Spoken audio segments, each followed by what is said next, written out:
tal a todos? Continuamos con esta reflexión acerca de los documentos que el Concilio Vaticano II fue desarrollando y que nos ha mostrado hoy a toda la Iglesia para que podamos ponerlo en práctica pues a lo largo de todos estos años, y que muchos de ellos pues apenas van iniciando en ese camino de aterrizaje o de aplicación de ellos en la vida de la Iglesia.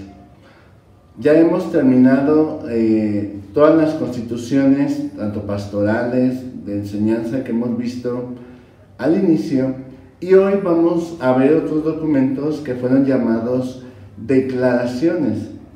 ¿Qué son las declaraciones del Concilio Vaticano II?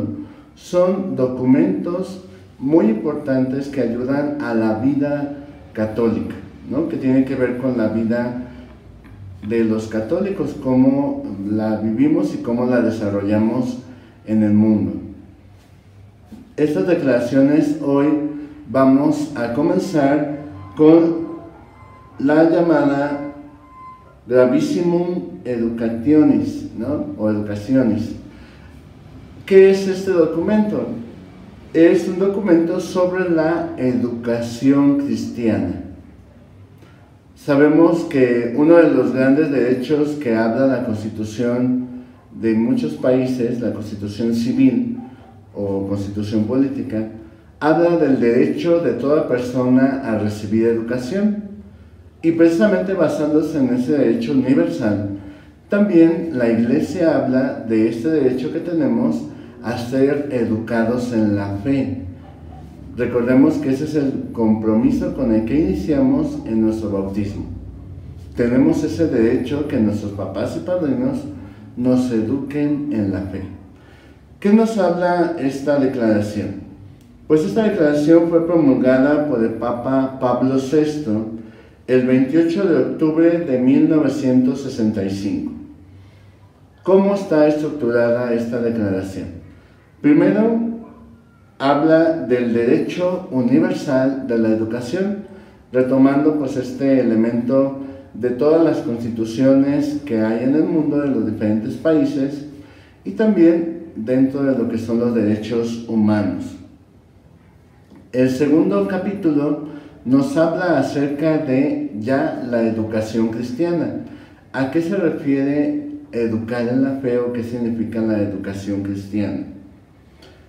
El capítulo 3 nos habla acerca de quiénes son los educadores, porque normalmente se puede pensar en los maestros, ¿no?, al hablar de un educador, pero lo que llama la atención de este documento, que habla que los primeros educadores de la vida cristiana en la fe son los papás, y a partir de ahí después los padrinos, y también después empezamos con los catequistas, y después se va hablando de todo lo que son también aquellos maestros que dan enseñanzas en las universidades católicas.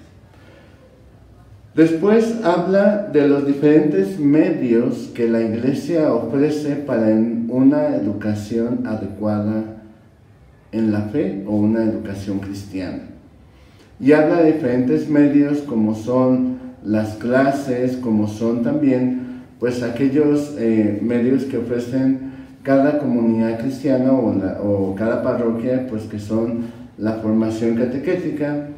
También habla sobre la formación en los diferentes sacramentos, y también habla de las escuelas católicas, universidades católicas, que ayudan a ese crecimiento y profundización en la fe. El capítulo 5 es el que da el nombre a esta declaración, ya que habla de la importancia de la educación cristiana.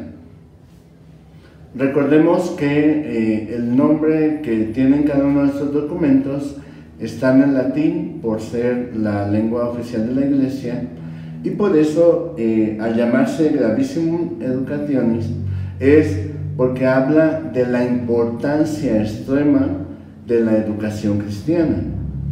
De ahí el que este capítulo 5 habla de esa importancia de formarse en la fe.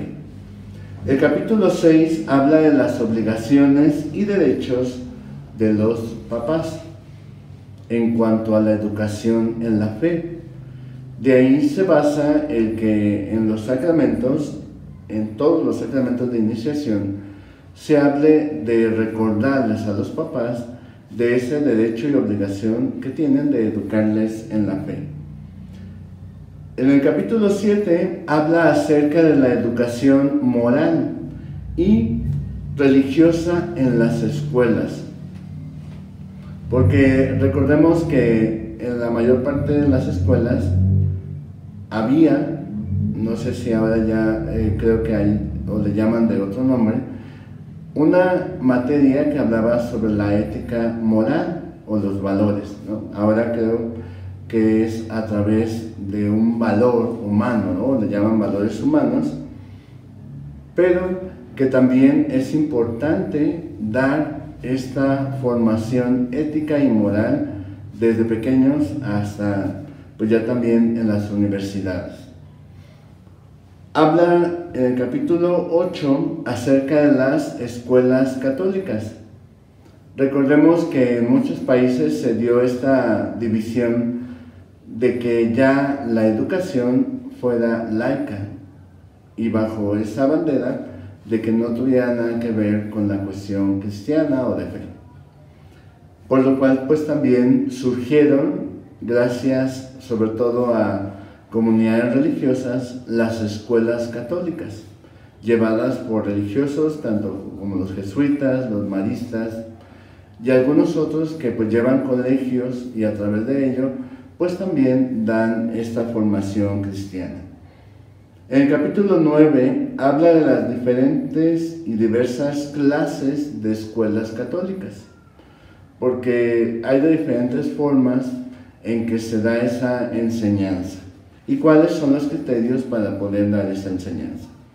En el capítulo 10 habla acerca de las facultades y universidades católicas, tanto en los diferentes países como principalmente en Roma, que es donde se encuentran la mayor parte de estas universidades. En el capítulo 11 habla de las facultades de las ciencias sagradas, que normalmente nosotros conocemos como seminarios, donde se da esa formación a los futuros sacerdotes y también a los de vida consagrada, y en la actualidad, sobre todo también aquí en la Arquidiócesis de México, se da formación y clases a algunos laicos. En el capítulo 12 se habla de la coordinación escolar, cómo se estructura ese gobierno o, digamos, comisión que lleva o es responsable de la educación.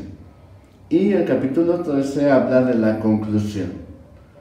Esta declaración también tiene su actualización el 28 de octubre del 2015, donde el Papa Francisco constituyó la fundación con este nombre, Gravissimum Educationis, que tiene sobre todo la finalidad científica y cultural para promover la educación cristiana en todo el mundo.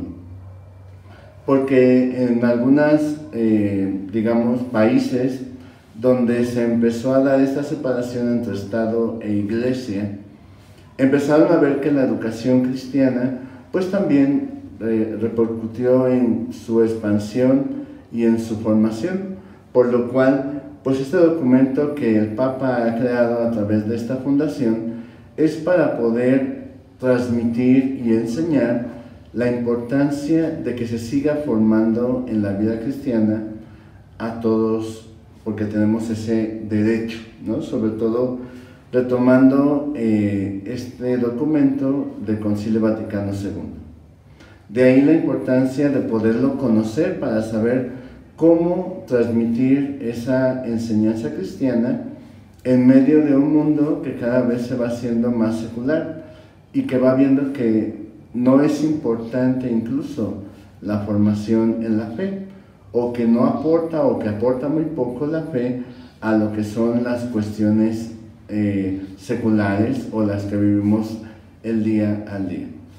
Por eso este documento nos puede ayudar para entender mejor qué significa educar en la fe, cuáles son los criterios que hay que tener en cuenta y cómo se aplica esa experiencia de la fe a la vida cotidiana, que sabemos que es importante ante tanta propuesta que se recibe hoy acerca de lo que es la educación y lo que se transmite en la educación, cómo eso también nosotros poder pues transmitir la experiencia de la fe en medio de cada uno de estos ambientes y cómo preparar también a las personas, tanto empezando con los papás, padrinos, educadores, formadores, para que cada vez pues puedan tener estos elementos y poder responder a las necesidades actuales. Pidamos pues para que podamos hoy vivir este compromiso que tenemos como iglesia de educar en la fe. Gracias y que Dios les bendiga. En nombre del Padre, del Hijo y del Espíritu Santo. Amén.